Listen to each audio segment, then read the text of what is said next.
Fab. So just some basic housekeeping rules before we give it a whirl. Please keep yourself on mute and your videos off unless you are a guest speaker. And there will be ample time to kind of put yourself unmuted and your videos on as we go through. My name is Sonya Barlow. I'm the founder of Like-Minded Females, aka LMF Network CAC. We're a not-for-profit and social enterprise enabling, empowering, connecting, and educating women and underrepresented individuals predominantly into the spaces of tech, business, and entrepreneurship. And today we have been very much humbled with Photobox and Eden Smith alongside our guest speakers who are supporting us running this workshop. So this workshop today is called How to Transition into Data. We have a number of amazing guest speakers who will introduce themselves just in a second. But again, I want to reiterate that this is your time for you. So please make sure that you get involved in the chat, that you share your questions, that you share your thoughts, because ideally this is where we can very much upskill you and help you to transition into data and really help you with the skills that you may have to kind of obtain. Let us know in the chat who you are, where you come from, and most importantly, how we can help you. So just a bit before we begin, I guess most of you, I've actually had a lot of messages from many of you asking, why are we doing such a panel event or a workshop? And the truth is because the UK is one of the fastest growing employment countries and kind of islands, let's say, when it comes to technology. We are ahead of the likes of Japan, France, and India. And Google shows us that the word tech and data has been up 350% year on year, as well as Tech Nation sharing that the investment in data services, as well as AI, cybersecurity, big data, are a growing importance for technology. And then obviously we're all zooming in or kind of jitsying in online at this moment in time. And we're using technology, but ultimately there are people behind who are working in the back service, really focusing on the data element. And the data is the new oil.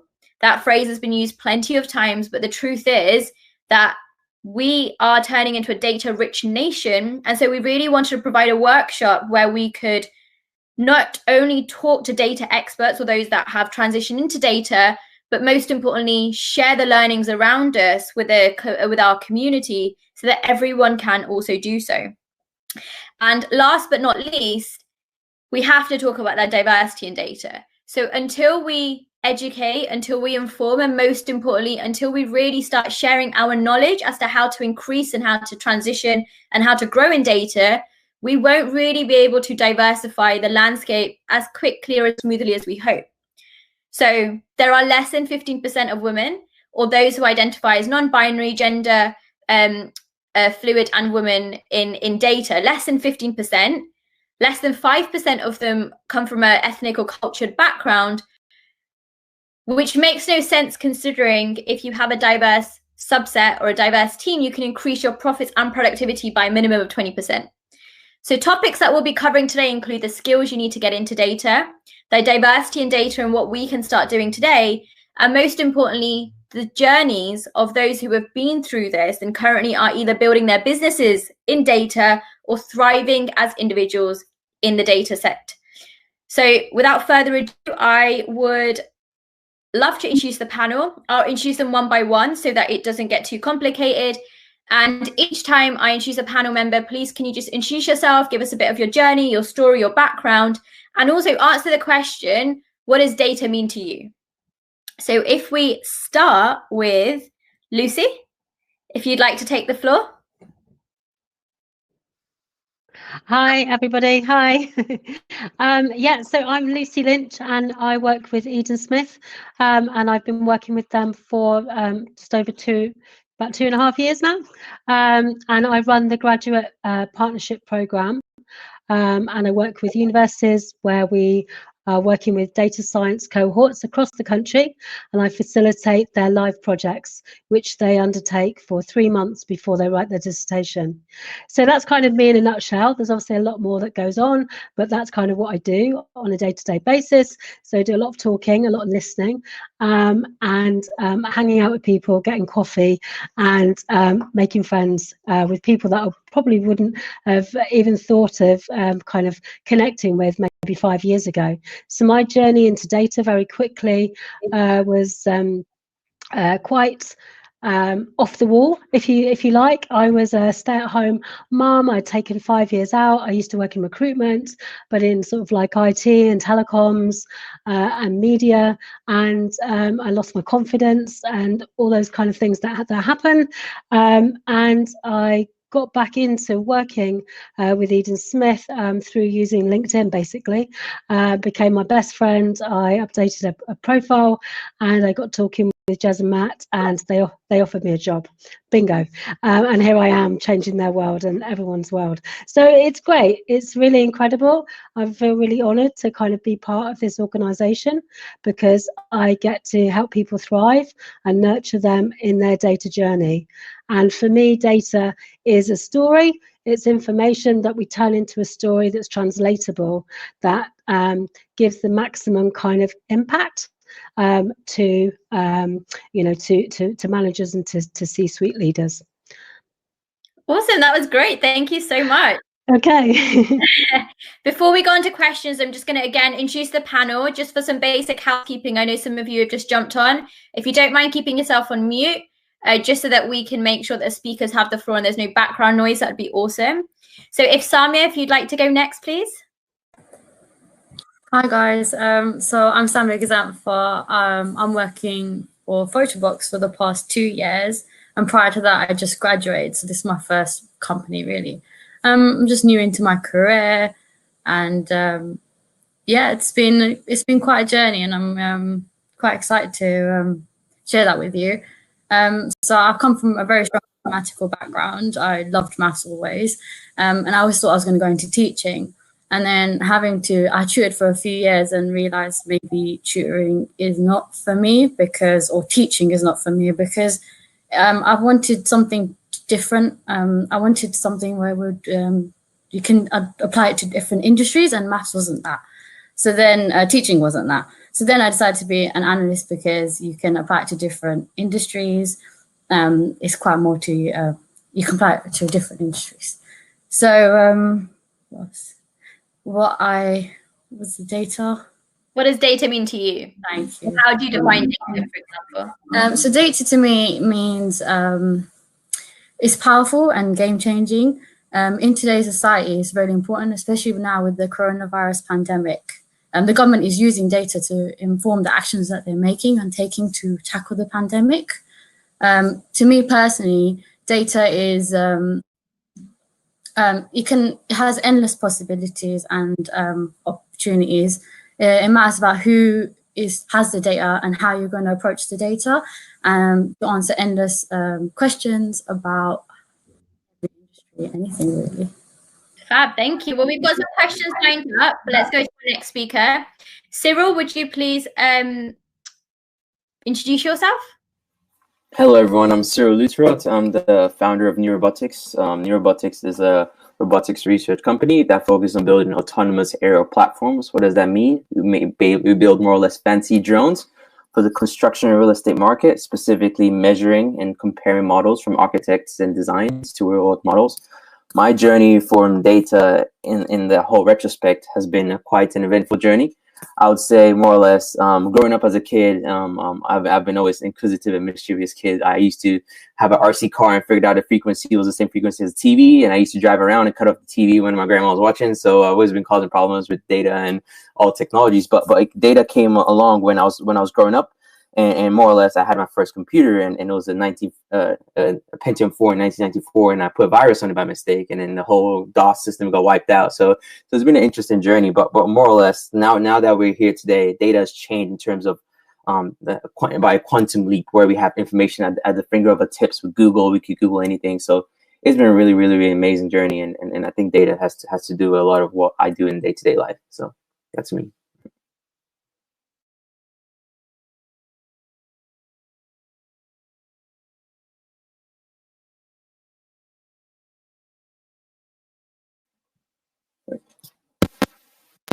doesn't go well for me. I was saying, is that how you define data? Is it your everyday livelihood? Yeah, I would say that the fact is with data is that data is everywhere, and a lot of people don't see it. And anything's data. Let's, for example, with our drone company, and what we do is we take videos and pictures and we convert them into spatial maps. So we call them point cloud maps. So we're creating a digital twin of the physical world. So everything, every single point, every single dot in 3D space is a point, and each point could be a measurement between the door and the window. So to us, data is everywhere. Sparse data is everywhere. So in that retrospect, data is everything and is everywhere. And the saying of data is the new oil is quite actually true, because when you think about it, I lived in Texas for a while. I went to school there, and Texas is the haven of capital of oil, right? And the fact is, people didn't believe that. They believed oil is the gold standard, right? Now data is the new standard, because the price per data, or price per megabyte, or information per person is worth more than oil, right? So you can buy a person, let's say, if you know about the person's phone number and email, and you can target a customer, it's worth way more than a barrel of oil currently. So the fact is that data is the new oil, and the future of data is still coming and transforming with the stuff that's going on in this digital transformation age. So yeah, thank you, awesome. And last but not least, Talja. Hiya. So I'm Talja Parkinson. I work at Sky as a senior BI and data product manager. I've been working in data or in the data industry for the past, about 20 years now. Covered everything from marketing analytics, data analytics, to BI and reporting. Data to me is basically information. I think it's one of those things that confuses people when you say the word data. I work very closely with the business, so getting to understand what they need. When you mention the word data for them, they're like, "Oh, it's not for me," but all it is information with context. So yeah, that's me. Awesome. Thank you so much. So one of the reasons we did that exercise, not only to know who our panel guests are, but also to get the thinking behind data, there definitely is a perception that data is technical and data is difficult and data is something that's not obtainable. But actually, what we've heard is data is a story, data is game-changing, data is everywhere, and data is merely information with a context. And why that's important is because, similar to the workshop today, we want to make sure that we encourage you all to take that journey into data, but also remind you that you don't have to have a background in data. You don't have to be a computer scientist. You don't have to do a computer degree. You don't necessarily even have to have started your career in data itself. You can fall into the world of data and still use your skill sets or your strengths to thrive forward. And that's extremely important. I'd also encourage questions throughout. So of course, we've got questions prepared, but it'll be great to understand what you guys want to hear, what you want to talk about, and most importantly, what you want to ask the panel. So I'll go to the first question. Samya, so this question goes to you. Your story is extremely interesting. And of course, we've heard about you wanting to teach and then you wanting to kind of go into maths. So do you mind just elaborating your story and mostly kind of focusing on how did you get that role into Photobox? So for many of us and those who are graduates, they might want to jump into a large company or a significant company like you did. And second point to that question is, what are the skills required? So if you could advise anyone now, anyone either transitioning into data or anyone who's currently a student wanting to go into that field, what are the 3 main skills that you would identify and kind of educate them on upskilling themselves in? So for me, to be an analyst, there's a few things that are required. One is that you can be able to see a problem and be able to challenge it in different ways and see it from different angles. But the 3 things you probably do need, in my opinion, is the first, you have to be able to have a good ability in mathematics and interest in statistics. A data analytics requires math, so if you have that, that would be great. The second one would probably be to have at least one technical skill, at least learn one programming language, whether that be Python or SQL. If you really are having working knowledge of one of them, you'd be able to apply it to every other one. A bit easier than just going straight in. So definitely before going into analytics, do try and learn at least one programming language. And the third thing I'd probably say is learn how to analyze, interpret, and model data. For many mathematicians, this comes quite naturally, but for others, it doesn't. And for me, it didn't either. So I actually did a master's in business analytics where I got exposed to this, where you'd be able to translate some results of some analytics to an audience from maybe from a mathematical background. So that didn't come naturally for me, but you don't have to do a master's for this. You could easily, there's lots of research available from other analysts that have posted how they did some research and how they present their findings. And the more you read, the more you'll learn into that as well. So yeah, that's the 3 things that I recommend graduates if you're looking to get into analytics. Fab, thank you. And just a little bit more on your story and your journey. Obviously, you went to university, you did business analytics. What did you find kind of was the biggest challenge between graduating and finding a role? And equally, what can many of us start doing now if we want to head into that data remit? So I read a lot of articles beforehand. Luckily, from my experience, the master's really helped. Before I had even completed my master's, I was already applying for jobs and started my role at Photobox before even completing my dissertation.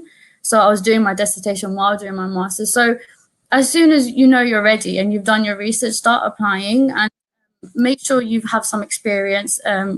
Companies are willing to take on work experience. If you can get hold of one, please do. And just do some analytics in your free time. There's always free courses available or free models that you can play around with. So there's data already available everywhere. Just play around with it. It'll be easy for you to talk through in interviews. So yeah. Yeah, thank you for that. I'm just going through some of the comments. And, you know, some people have asked, they're currently in fashion tech. They want to switch into data science. They want to really understand their roadmap.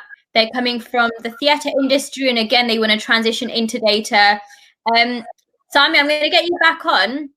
And we've had a question from Im that I think you'd be perfect for. So the first question is, how much coding is required and what are the most useful languages? So if you were to kind of give your tips and tricks on what language can they start learning now? Because you said there's a lot of free courses available. And the second is, are there any blogs or websites you'd recommend to stay up to date? Because you've already mentioned you read articles, you read books. Are there any that you can kind of name and shame and kind of share with the rest of the community? Yes, great. So the first question was about which programming to learn. With my master's course, I actually learned R and I use SQL. But in my role at Photobox, my first role, I'm heavily using SQL. So I would recommend SQL. But I do find SQL to be, it's a very powerful tool, but R and Python are quite similar. So if you were going to choose one, I'd definitely say SQL. And then after that, if you were going to choose another one out of R and Python, just pick one because they're very similar. One's more of a statistical tool and SQL is more of a querying language. So go ahead with that. And regarding articles, I don't remember on the top of my head, but I'll link them in the chat for whoever asked. But there's loads available on the internet. If you just search, there's loads. That'd be awesome. Thank you so much. And again, any questions specifically for Samya, please do chat, put them in the chat, but also she shared her socials if you scroll up and she'll share them again. So get in touch with her directly. If we go to Lucy now. So Lucy, obviously you work with students and you work with universities and you work with academics, right? So this is probably one step before what Samya is kind of discussing. So this question is twofold, right? So one, what can universities start doing to support students who want to go into data careers? But two, and most importantly, what can students or those who are from a non-data science background do today to upskill themselves? And, you know, your mindset is obviously coming from both a recruitment company angle, so it's hiring managers, but also as someone who works with universities day in and day out. Yeah, absolutely. So I think there's plenty that universities can do. And like with anything, you know, we can always do more. So I feel like things like career fairs are a really good idea, but with like on-the-spot interviews, so students can be interviewed on the spot, which kind of helps them get through these the recruitment process a lot quicker. I've often found working with larger organisations, sometimes the process of actually going through the process could take maybe even a couple of months, which is quite tedious. There's no need for this, and obviously we're in different times now, so we're understanding that actually processes and procedures can be put into place, so this kind of recruitment can be done very efficiently. Obviously, universities engaging with data-centric organisations to get their live projects for the students is key. That's obviously that's right. You see, I'm just gonna 1 second. There's a little bit of an issue just hearing you. So okay. Jump back on and just maybe, I think it's, if you just speak really slowly, that might be it. I find I also speak really fast on webinars, and then for some reason it can't pick me up. Not really sure what it is. Okay. I'll speak slower. Is that better? Yeah, that's far clearer. Okay. Okay. So just going back a bit, I just think that universities twinning with data-centric organisations to work with them to find their live projects is really, really key. Things like career coaching for universities to invest in, which will help the students to get a kind of successful mindset going on. Asking universities to be open to feedback, and we offer feedback to the universities, which has been very successful, directly from industry, to make sure that their course material is aligned with actually what industry needs, and partnering with industry so students can get a joint technical qualification in something like SaaS or AWS, and also universities could help with setting up mock interviews and working with the recruitment partner or something to really kind of skill up students so that when they go into the job market, they're more prepared. Can you hear me? Yes, but we just have to speak really slowly. So I think that's for everyone in this call, is we just need to just be a little bit mindful. Obviously we talking about data, and it's ironic because technology isn't always on our side. And it seems that despite all of these conference calls and all of these kind of tech hubs now booming, they can't actually take more than 30 people on the call. So that's just something we have to kind of live with.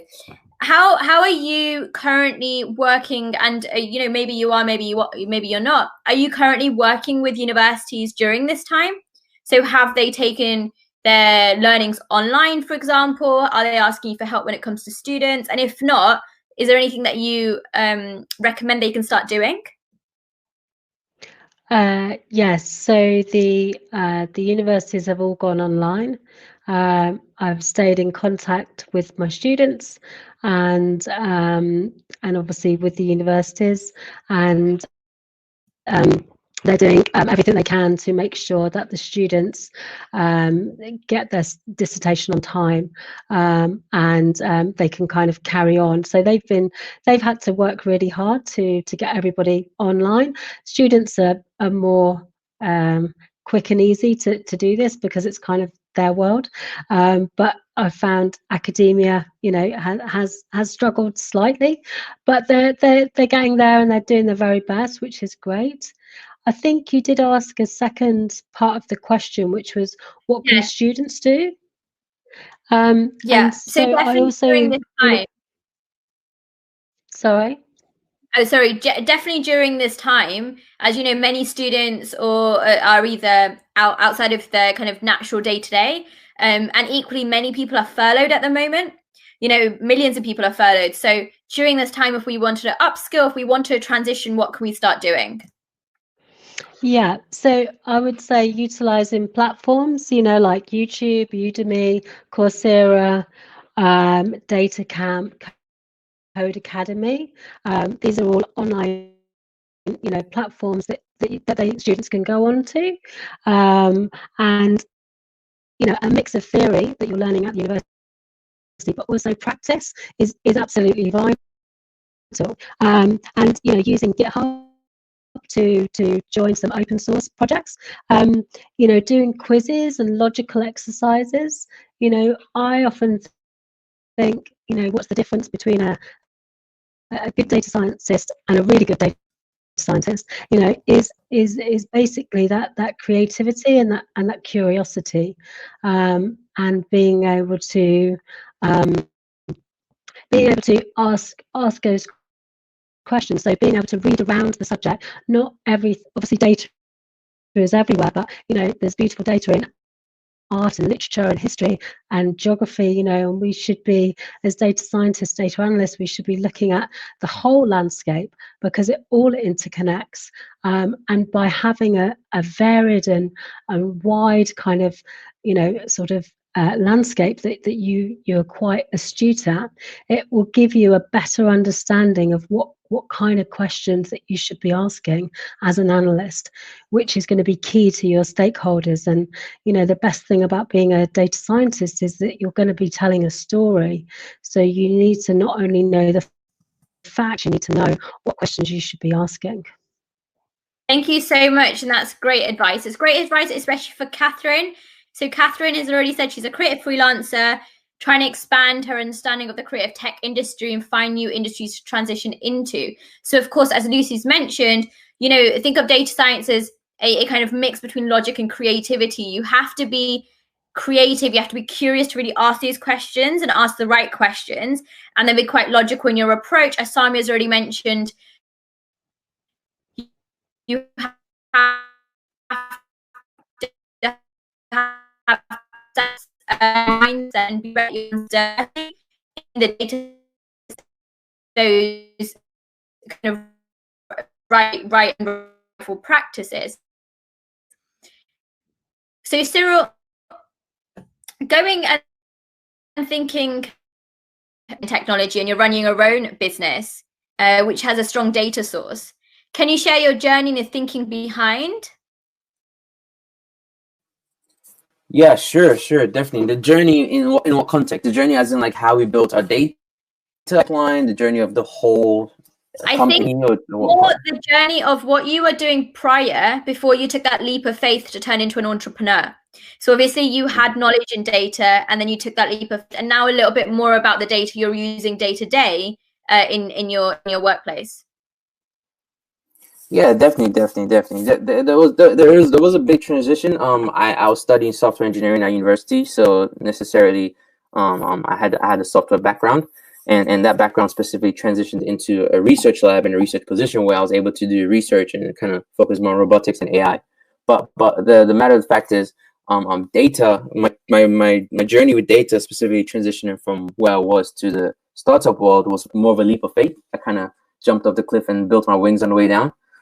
So that's kind of how I kind of did that specifically transition. It was like I dropped out of university, dropped out of the lab, and started to build my company. And I don't recommend that for anybody. Definitely go the route and get a degree. This is what I recommend.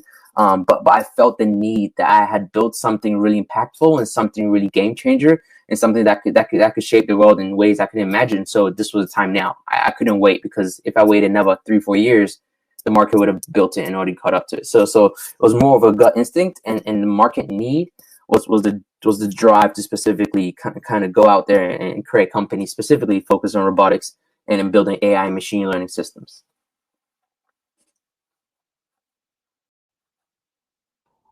Awesome, thank you for that. And what is the most exciting thing that you found through kind of now running your own business and taking that leap of faith? Yeah, definitely. So going back to your point about data is the new oil. Data is key, because I think data in recruitment and data in the workplace and data in pipeline in general is very essential. Like, for example, without data, you can't quantify anything, and specifically, you can't have like actionable results, right? So, for example, in the workplace, data is good to identify biases. For example, if you have small data sets or small sizes, it tends to spark doubt, right? Versus if you have a bigger data set, adds more information and it provides more available talent. Likewise, it helps improve decisions. So for example, if you're recruiting and you have data in your recruitment process, you know, 50% of candidates are minorities, 10% of the hires are people of color, yada, yada. So you kind of know specifically what your background is and who you're trying to target, keeping them in that context, and it allows you to cast a wider net. So for example, if you're able to reach more social media outlets, those more specific geographic limits, like for example, we're all zooming in right now rather than meeting in person. It kind of is a testament to that kind of ability to say, we don't have to be here to take a job interview. You don't have to come on site. We could do it remotely and talk to you and see how you are, and then eventually come on site for onboarding. So data is changing the way we do things, especially in the remote work area in terms of hiring. I know currently right now VCs and investors are taking in the investment remotely, which is a first, because usually people want to see you, meet you, get to know you. And that being said, that's the way data is changing the shape of the landscape in the startup world in general and business world. Yeah, thank you. And my last question is, obviously we know each other because we're a part of really similar communities, and we try and stay, well, we now kind of mix in a similar crowd. I guess my last question is, you know, how important is community and in building your and networking and building that profile within the data landscape? Definitely, network is everything. I'm sure this sounds cliche, but your network is your network is your network. Because I think everyone knows this, or those who don't know. It's really interesting because having those resources available allows you to leverage them easily. And I think touching on Samya's point, for example, like using Coursera or Udemy on these courses, I recommend edx.org. edx is a free MOOC online, sponsored by MIT, Harvard, Yale, and you can get micro degrees from Harvard, Yale, and all these top Ivy League universities for free. So although Udemy and Coursera charge and everything, and they have their own right to do so, edx is much more open initiative to do that. So edx is definitely valuable. But also data camps and data schools. I have a friend named Leah. She came back from Canada to the UK, and she said, "Oh, I got a law degree. I can't do anything right now. What should I do?" I said, "Have you tried data science?" And she goes, "No, what do you mean?" I said, "Check out specifically they have this Dev Mountain course where they have them like General Assembly, one of these." And she did a boot camp specifically, and she did a boot camp, and in 3 months she got a job in data science, which is amazing because you don't have to have a specific degree. You could do these boot camps and get these micro degrees and these courses to help you validate and get your network out and specifically reach out to people. But building a network, you have to attend events like this, specifically like minded females. You have to kind of go to these workshops and go to these different showcase events and get yourself out there. You can't expect to reach a crowd of people without going and taking that leap of faith. So that kind of brings back to the point of what I think Lucy also touched upon is you want to have bridge that connection to your external network and universities and so on and so forth. So getting stuff out there and building presence online is one of the vital roles in that. Yeah, no, thank you so much. So Esme, you asked a question, it has been answered, and obviously Cyril, you didn't get to read the question, but it was exactly what you just asked, is, you know, how do you just do it when you can't go to university at this point in life and you can't start a business? So of course you can upskill. There are formal degrees, and the one thing I would say is, you know, companies and again, Eden Smith and Photobox and Andy and Jezza on the chat, we'll hear from them in a bit. They can also reassure you that, you know, people want to hire for people now as well. They can upskill you. The talent is there. As long as you have a basic understanding and you have the passion, you know, they really want to make sure that they bring on the right talent. You know, Andy's already said the 3 skills are lots of curiosity, storytelling, and data literacy. It's just having that idea where you want to start and you want to give it a whirl. And that takes us nicely on to Talja. So Talja's been quietly waiting in the background. And I guess, Talja, you are our data expert. You know, out of the panel, you've had the most vast amount of experience, obviously working for the likes of Capita and then for Sky. So our question is twofold again. You know, data's changed and data is changing, and right now we're living in the middle of history. Data will change our lives going forward, and so is tech. So the first is, you know, how do you think the next 5 years will look like, and how should we prepare ourselves? And secondly, and this kind of relates to a lot of questions that have been asked in the chat, as a hiring manager, what do you look for from candidates who are moving into data? So not those who are necessarily already data analysts or science degree backgrounds, but those who are transitioning. What is it you look for most importantly? So The first is, what does the future of data look like? And the second is, what do you look for in candidates who want to move into data? Brilliant. Yeah. So I think to answer your first question, I think we, just having spent so much time working in data, I think one of the things that I've realized over those years is that data is no longer needed to be structured. I think when I was working in data back, you know, talking about 20 odd years ago, everybody was around data warehousing and building structures and, you know, especially with regards to reporting and things like that. But I think with data science and all of the new tools that are available on the market as well, it's very much about, people are into real-time data. They want to know, you know, that the urgency for getting the answers is so much higher than it used to be. And I think that's just going to increase. We're definitely seeing it from a perspective of, you know, people are not willing to wait to see yesterday's data now. They want to see it happening in the moment, right away, to be able to inform those decisions that they need to make straight away. So I think that's one of the biggest things that has changed and will continue to change over the next 5 or 6 or 10 years. The need for data as close as possible to real time. I think in addition to that, it's how we use data as well. And I think, you know, we talk a lot about data being a technical role, or, you know, people working in data being a technical role, but data is used by so many different areas across the businesses now that it's no longer just a technical role. You've got people in finance using data. You've got people, you know, within the performance or trading teams using data. So I think that data literacy, teaching people how to use data and how to understand how data works together, is one of the big curves that's going to happen definitely within the next couple of years. To answer your second question around hiring, so yes, I think for me, and I've seen it pop up quite a few times in the chat as well, when I'm personally looking to hiring people to work within my teams, I'm not so fussed about the tools or the languages that you know, because I think languages are changing so much. You know, you could be an expert in this language now. Within five years or so, that language is no longer redundant. I think SQL's the only one that's kind of held its ground for that length of time.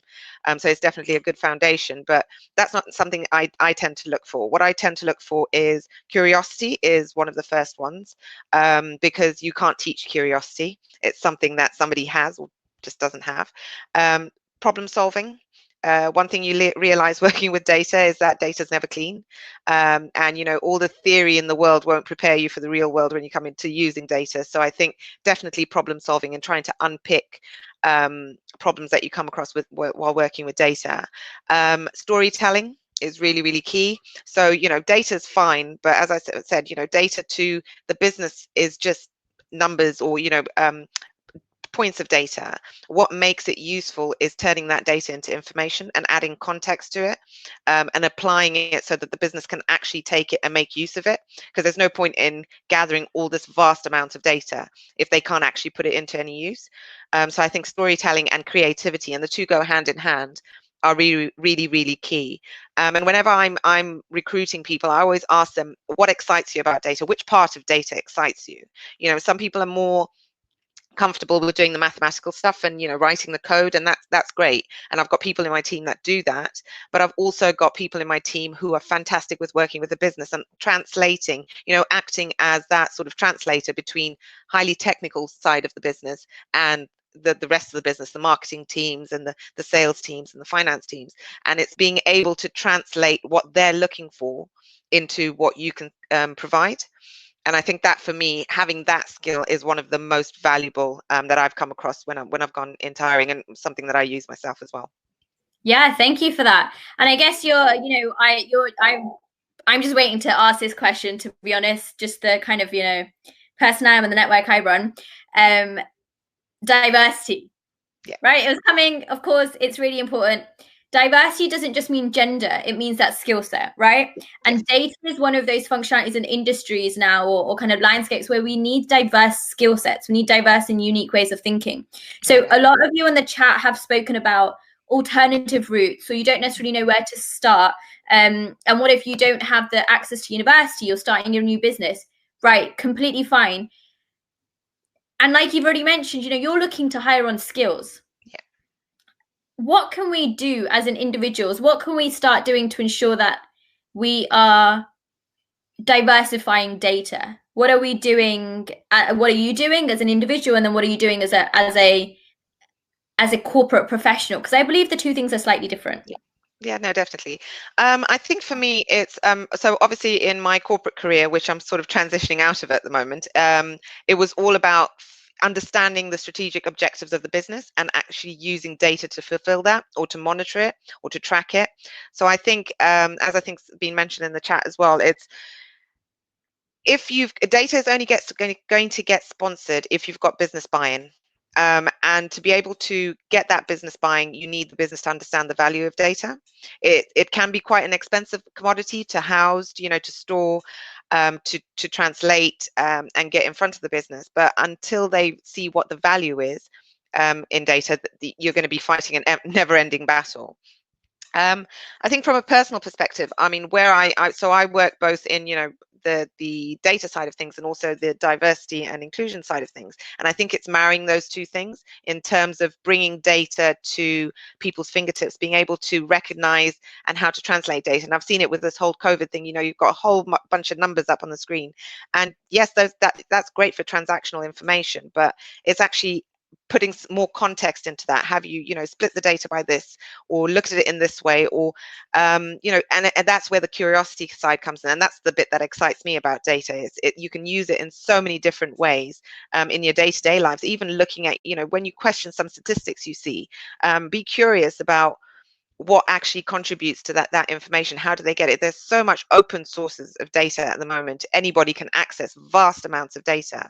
And it's just, as I said, from an individual perspective, if you're looking to get into that field, start to build up your curiosity in terms of how data can be applied in different areas. Thank you so much. And for everyone in the chat, please remember that these panelists, our speakers, our sponsors are there for you to connect with, for you to talk to afterwards. If we don't go through every single question, just get in touch with them. Jess says, Talja, the translation skill is a fantastic perspective. Is this the same and accurate? Is this the same as accurate data interpretation as creative storytelling? I think it's two different sides of the same coin. You're not going to be able to tell an effective story without the accurate data. But I think the two skills can be married in, as I said, the tools that are available to translate that data or to interrogate that data are becoming easier and easier to use. And I think it is then taking that information and marrying both sides of, okay, what is available to me from a data perspective, and what is the business trying to figure out, or what's their need, what problem are they trying to solve, and that's where that translation skill comes into it. Fab, thank you so much. Of course, if anybody else has any more questions, please get involved. I want to invite Andy. So Andy works and it leads up the team for Photobox. And Andy, of course, this question is very relevant to yourself. So both, one, in terms of as a hiring manager, what do you look for? And two, what are we doing to diversify the data set and the landscape? So hi. So for me, what I look for is there's some hygiene factors. You've got to have some maths or stats background. For me, there's a level of data literacy that just needs to be there. If you can't describe the differences between the different averages, mean, median, mode, then I'm not really interested, because when I look at some of the data that I've got in terms of how people build books, you can spend an hour doing it, or we have people who build a book over the whole of the school year, because they're building a book that shows their child through the school year. So if you're trying to do an average of what's the average time it takes to build a book, you'll get some really weird number of 3 months. And if you start making decisions on 3 months, then you're going to be making really bad decisions. So that basic level of data literacy is key. Coding is another hygiene. For me, I don't really care what language you code in. It's more the mindset.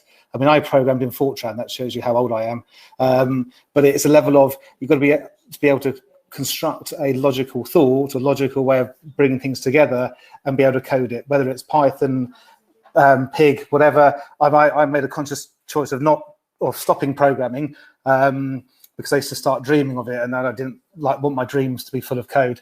But there is a level of, you've got to be able to have that mental model, be able to code. Once you've got those basic hygiene factors, for me, it's then I'm looking for personality, I'm looking for a flair, I'm looking for something different. So we've said a number of times, curiosity. Yeah, for me, it's not one question. What's the 5 questions you're going to ask of this bit of data? Or I've got an answer of 5. Why is it 5? Why isn't it 6? Why isn't it 7? Why isn't it 4? What if I had this? What if I had that? It's that level of being really curious about that particular instance of data to enable you to drill more around. So that's probably what I want with the curiosity side. For me, the storytelling coming out again is, if I'm going to go to a business user and say, your answer is 22, they'll go, well, why? And I think it's, well, here's your business problem. Here's the context it's in. Look, if you do this, do that, this is what it means to you. And these are the actions you can take, and this amount of money you can save or money you can make on it. So it's being able to turn that bit of that crosstab. Imagine a 6x5 crosstab and putting an Excel spreadsheet and someone saying, right, now describe that. And make a story out of that crosstab. So that is a skill. So learn how to tell a story with it. The other one, I think, for me, is being able to talk. Being able to talk about anything and everything and be happy talking. Yes, you can code. Yes, there are coders. But if you want to be an analyst and you want to be an analyst to make a difference in a business, you've got to be comfortable talking to anyone from a CEO to a customer services rep, and just learn about what their challenges are, and we'll learn about what they're using to make decisions or not. Because if you get in their head and get to understand their language, you can communicate with them, they're going to listen to you more than someone who doesn't really speak their language. So for me, they're sort of the common things I look for. I must admit, I also look for a bit of personality.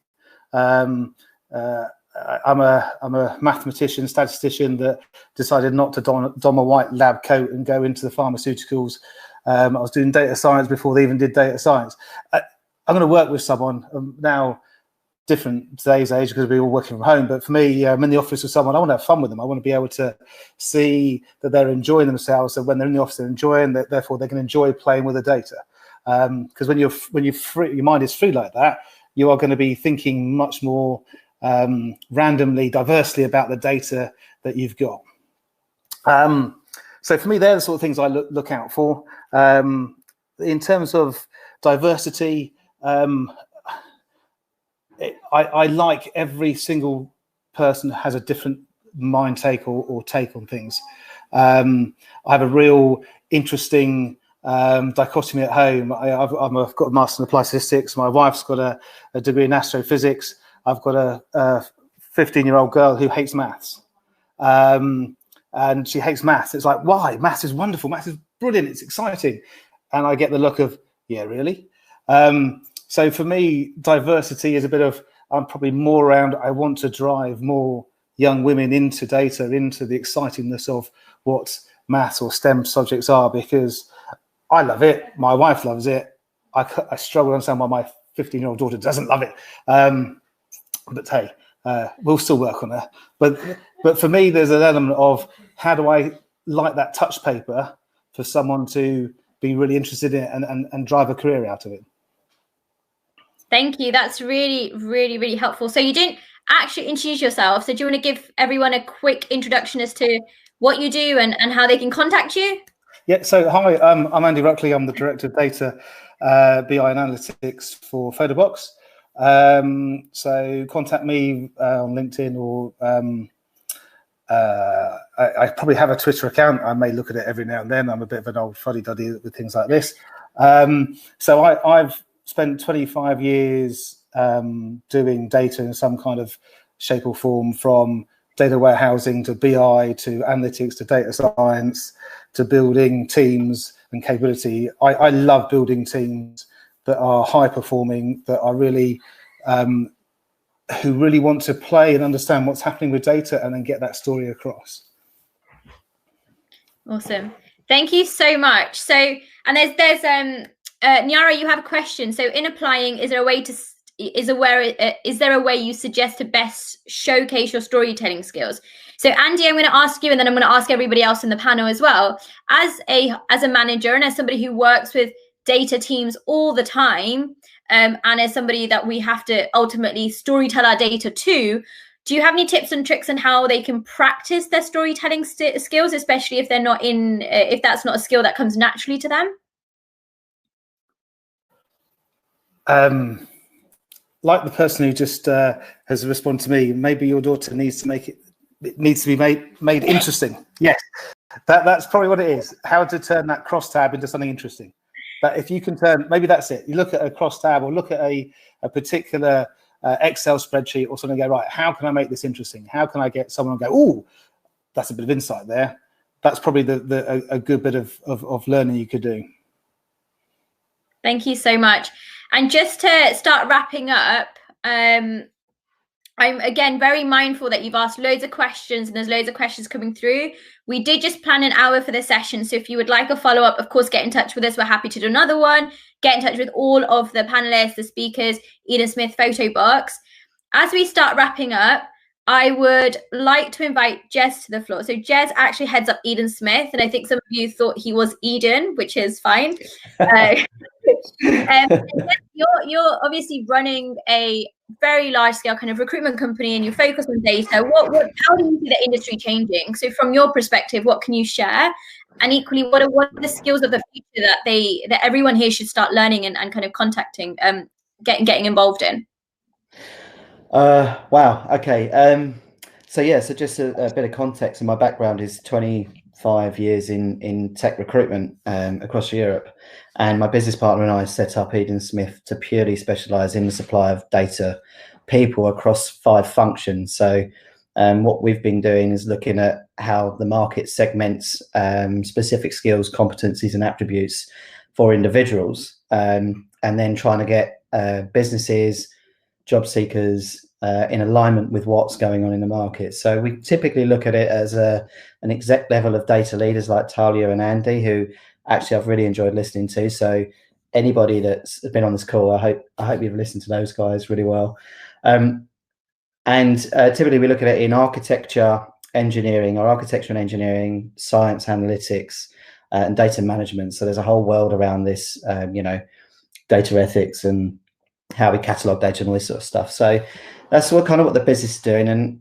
And Lucy, we have a passion to try and help people get into data, which is where the Nurture program was born. So, that came from, there is a skill demand out there. It is for what the data leaders on this call are looking for. They're looking for all people who have that curious passion to get into a market where actually it's an industry where data underpins everything in an organization. And it's really interesting. So coming from a technical recruitment background, we were 3 months into our incorporation of the business and nearly went out of business because we looked at it like a technical solution to the market. And what's really important for everybody to understand is that data is a business-driven initiative, which is enabled by technology. So for anybody on this call, don't get caught up in, do I need to learn this skill or that skill? If it's technical, go back to the fundamentals. Does it excite you? Does data excite you? Do you really like going, well, I've got that set of data over there and wow, look what it's telling me. And if I look at it in a different way, look what it tells me then. And then get your parents in the room and say, look, I've found this out. Let me try and explain that to you so that you get interested. And I think if you can do that, when you're coming into the market or looking for a career in data, then you're halfway there. Because I did want to share, just a few slides, but we are running out of time. And maybe I think if everybody who's interested in more wants to jump on another one of these, I'd love to talk more about where the job market is at. I think some of the skills that you guys can learn, I definitely think at the moment, if I'm looking at demand, SQL is a fundamental skill that everybody should be learning, even if you're in data science or an analyst or you're in engineering, you need that. And I have requirements these days coming into our business for data governance professionals. So these are data management professionals who still need to understand SQL. So SQL is a fundamental. I agree with Samya, Python or R. The market typically seems to be have a preference over Python at the moment, but either one I think is good. But it is more those personable skills and competencies that are more important. I don't know if I even answered your question, Sonya. Honestly, it's completely fine. It's just interesting to hear it from your perspective, because obviously you are the middleman between a company and someone who wants to go into data. And so hopefully what this kind of panel event, and though it's been quite brief, it's been top line by design. It's taught you all the holistic view of those who have gone into data and those who are hiring for data and those who are managing those in data. Jez, if you want, we can link the slides into the email that we sent. But equally, everyone who's on the call, we've shared all of our LinkedIns, we've shared the emails, we've shared all ways to contact us. Please do get involved in any way. So I'm just going to take it back and start kind of wrapping up with the panel. And I'm going to start with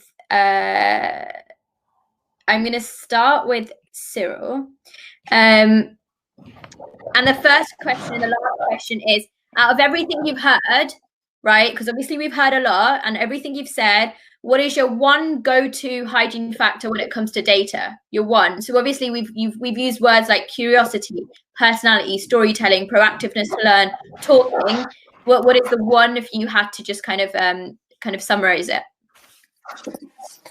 I would say ethics in general, and it's a much controversial topic because, for example, Google did a project where they were trying to detect criminals, and they ended up stereotyping a certain race. And ethics is definitely key. And I believe there is a George Orwellian kind of thing where they had a specific organization or I believe it's the AI and data intelligence like act, where they kind of teach robots to have certain formats. So like a robot cannot do this, a robot cannot kill this, the idea. So there's this formats and this standardization of ethics across AI and data science. But even when it comes to robots, this is going to be a big thing, because in the next 5 years, you're going to see drone deliveries. It's going to happen. Like in 5 years, the government is going to start doing it this year already. It's going to happen. And you're going to see butlers, and then you're going to see autonomous cars.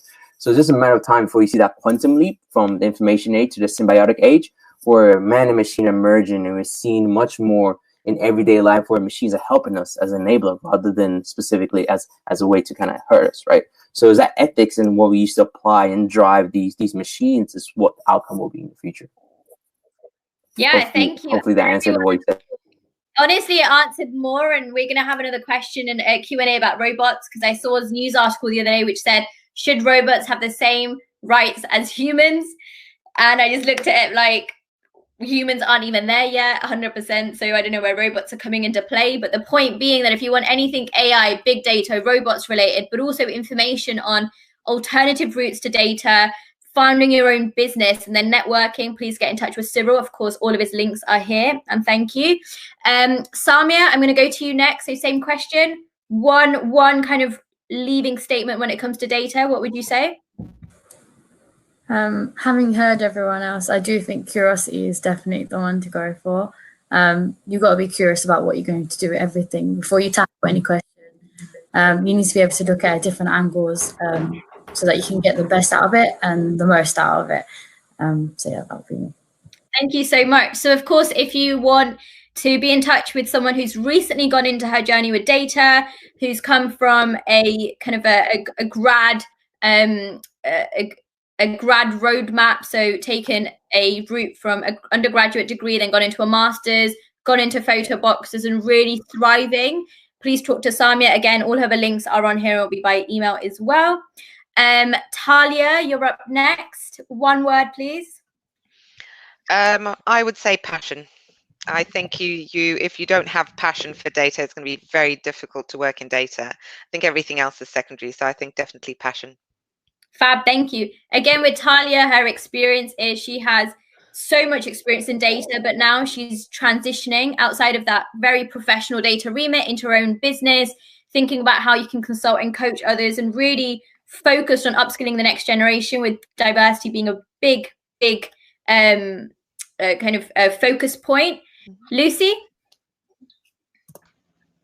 Hi, I would say data is an asset, which we need to understand the power of that in order to leverage it. If I had a second one as well, I'd also say the ability to have the ability to look past what is in front of you. You know, it's that almost that thing of seeing around corners. That's a huge skill, and I think that's why employers put, they want somebody to come and work for them that's got 2 to 4 years experience, because they have that kind of that card in their deck, you know, it's their kind of like their bit of magic that they've got. But actually, even if you've come from school to university, or you've bypassed that, and you know, you don't have to have worked in those corporates to get that experience and that exposure. You know, the whole world is, like we're all learning, it's online, and we can do it from our bedrooms, you know, as well. So yeah, seeing past what is in front of you is really important. Fab, thank you. And Lucy, remember, isn't necessarily a data scientist, but she works in data, and so she uses a lot of her soft skills to liaise and create those strong relationships between university students, between academics, between hiring managers, between companies. And so to be in data, Lucy is a great reminder that you don't just need to be a data heavy you don't have to have data heavy characteristics. You can use the non-technical and the softer skills to transform your roles in data, and equally focusing on being that asset for the company and providing different qualities. And I'm going to bring Andy and Jez into this conversation. So Jez, your one word.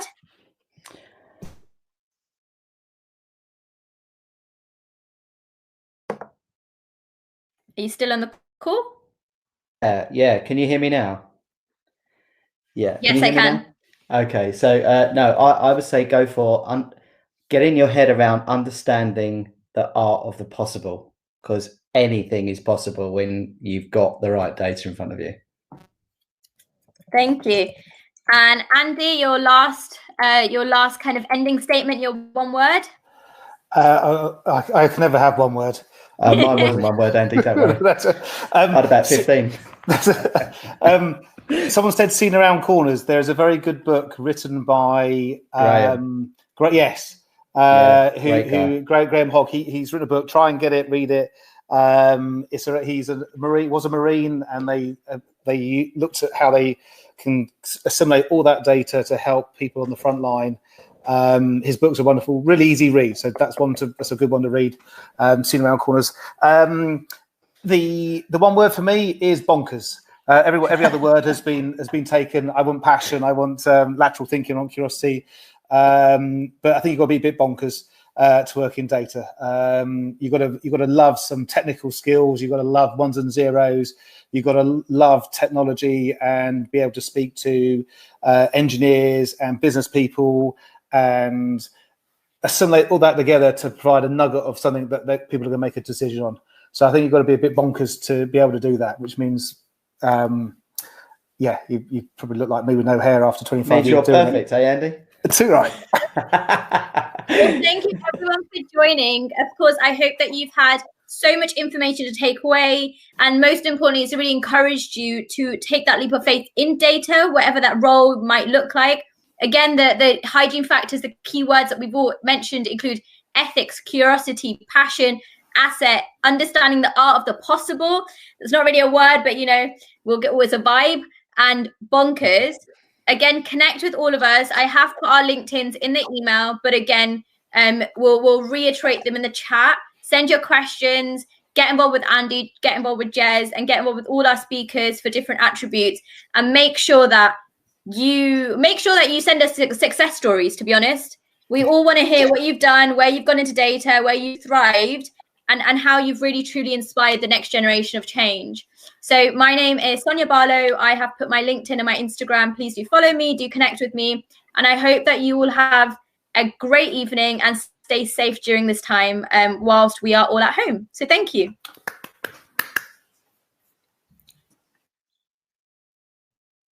Bye, everybody. Catch up soon.